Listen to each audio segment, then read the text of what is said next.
Assembleianos e presbiterianos se respeitam e se consideram mutuamente irmãos em Cristo. No entanto, apesar de concordarem em diversos temas fundamentais, essas duas vertentes discordam em vários temas importantes. A primeira diferença está na forma de se fazer o culto. Presbiterianos são chamados frequentemente de frios, por valorizarem cultos extremamente bem organizados, a uma quantidade certa de louvores, e normalmente não existem as chamadas oportunidades. As músicas escolhidas passam por uma análise criteriosa de suas letras. Normalmente os louvores são mais calmos e têm o objetivo de levar os participantes a uma reflexão profunda sobre Deus e sua palavra. Além disso, a pregação é outro ponto de destaque. Os sermões costumam ser cuidadosamente elaborados com base em um estudo minucioso das Escrituras. O objetivo principal é que a congregação aprenda algo novo sobre Deus e que esse aprendizado seja usado para glorificá-lo na vida prática. A essência aqui é luz na cabeça. Por outro lado, os assembleianos discordam dessa abordagem e muitas vezes são vistos como desorganizados por preferirem cultos mais espontâneos. As oportunidades são comuns, permitindo que diferentes pessoas participem de forma mais livre. As músicas têm um papel emocional mais importante, sendo escolhidas para encorajar os fiéis a expressarem seu louvor com intensidade e paixão. Os pregadores da palavra não precisam saber exatamente o que irão falar. A igreja espera que o pregador esteja cheio do Espírito Santo para ministrar a palavra de forma espontânea e assim tocar os corações, levando os presentes a alguma mudança de vida. Aqui a essência é fogo no coração. Mas antes de continuarmos, deixa eu te falar sobre os meus mapas mentais de todos os livros da Bíblia. Um material que irá ajudar você a ter finalmente uma visão panorâmica e visual de todas as Escrituras. Adquirindo o material, você receberá aulas semanais comigo sobre cada um dos livros bíblicos, além de um curso completo de interpretação bíblica e vários outros bônus exclusivos. O link para adquirir está aqui na descrição.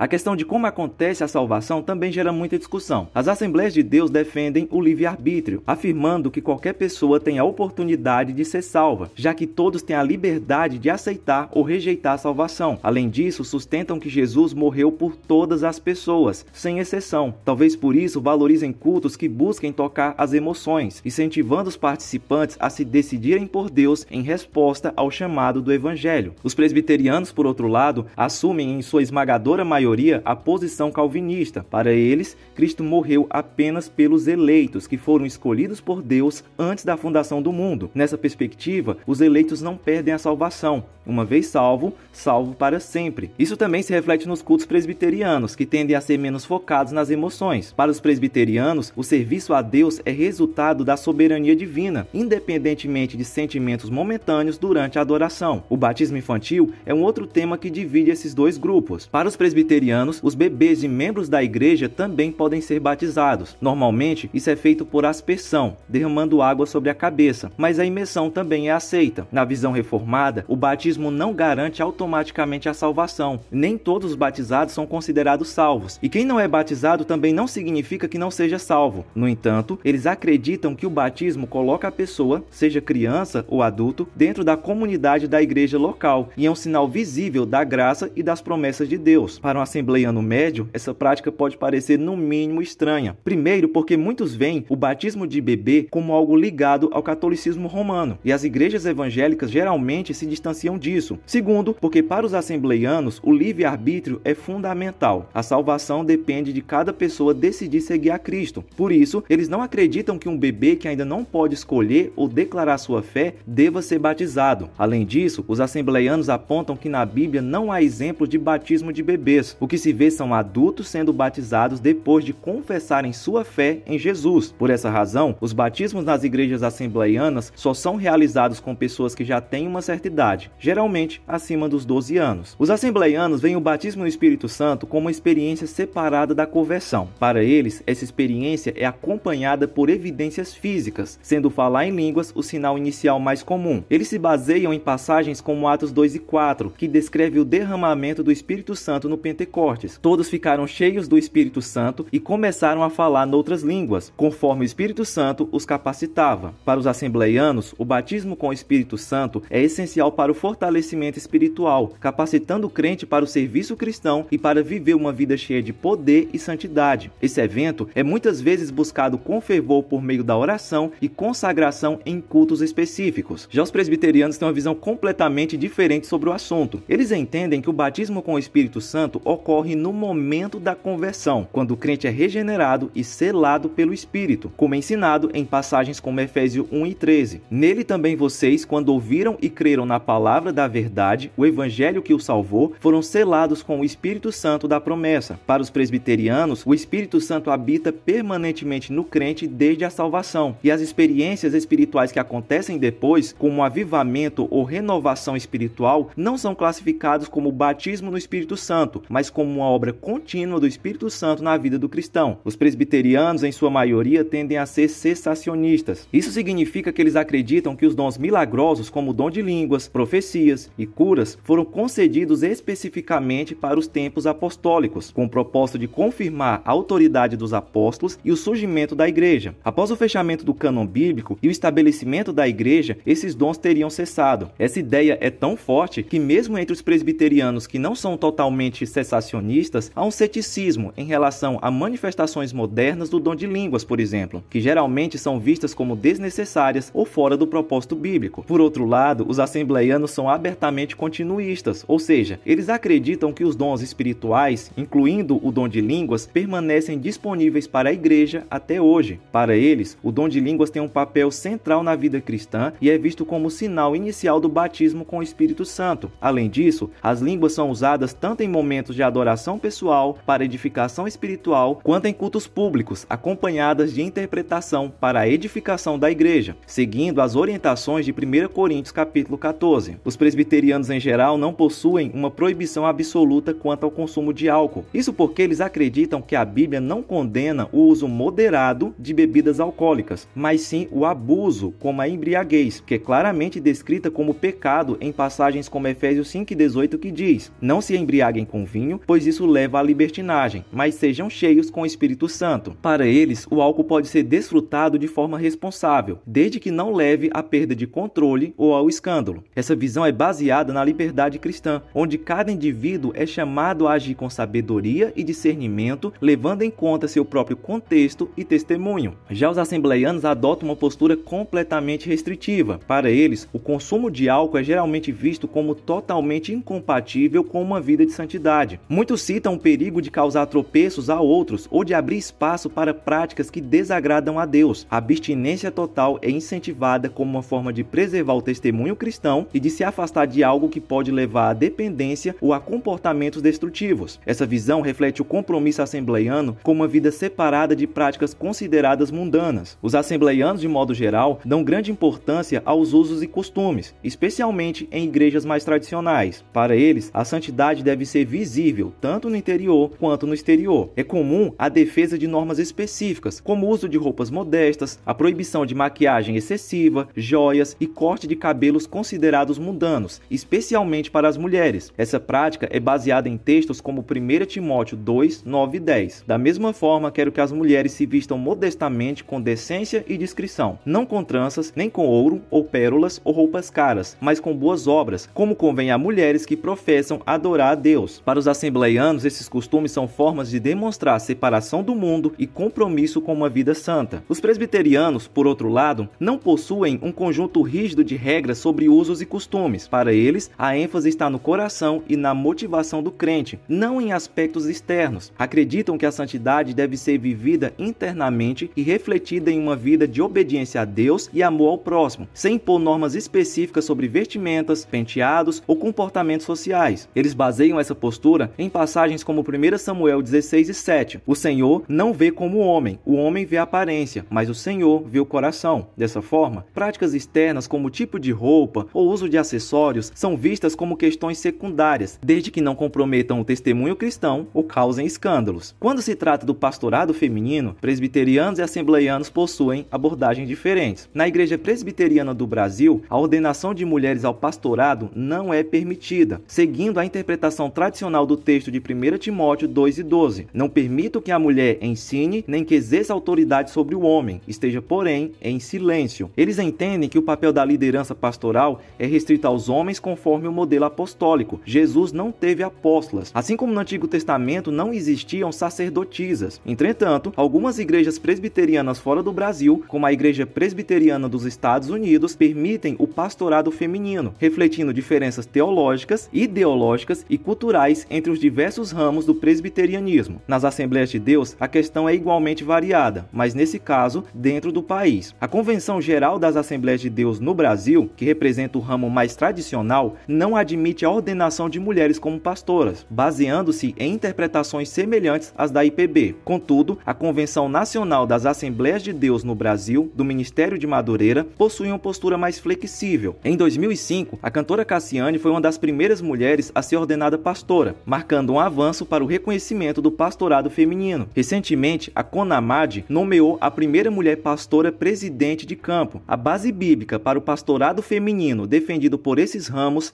é inexistente. Mas agora eu quero saber a sua opinião. Com qual deles você mais concorda? E nós temos alguns vídeos aqui falando mais especificamente sobre calvinismo e arminianismo. É só clicar aí na sua tela e assistir. Fica na paz e até a próxima.